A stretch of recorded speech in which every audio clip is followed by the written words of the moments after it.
Hi guys, ngayon tuturuan ko kayo maggisa ng gulay. Una, painit natin yung kawali, tapos lagyan natin ng mantika. Tapos pag mainit na, maglalagay naman tayo ng bawang. Yan, gisa-gisa lang.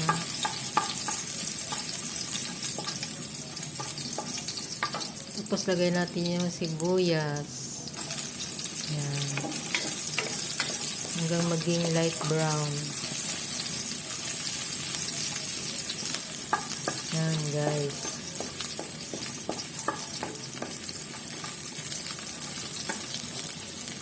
Yan, light brown na. Lagay na natin yung kamatis. Ang kamatis maganda sa putis. Madaming vitamin C. Gisa-gisa lang ulit guys.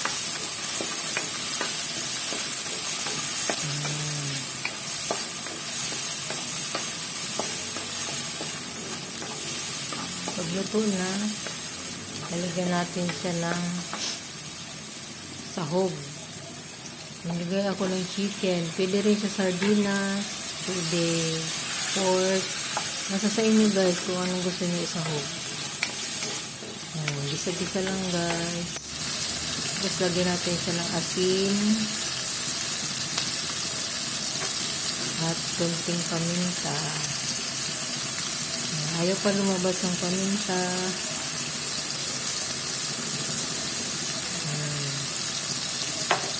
Tapos haluin ulit natin. Tapos lagyan na natin yung gulay, kalabasa. Yan. Tapos halo-halo lang.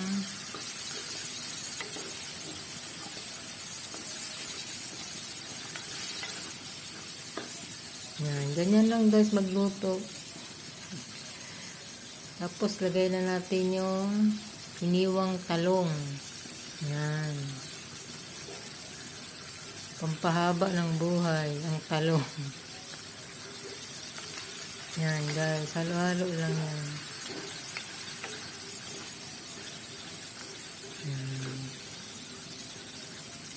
Tapos lagyan natin ng konting water para may sabaw. Konti lang guys.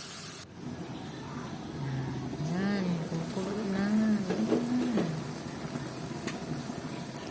Tapos lagyan natin ng okra. Halo-halo ulit guys. At wag natin kakalimutan ang kunting sugar para mag-balance ang asin. Yan, kunti lang guys. Tapos haluin natin ulit. Yan guys, okay na. Luto na ang ating sariwang gulay galing sa kapitbahay. Thank you guys.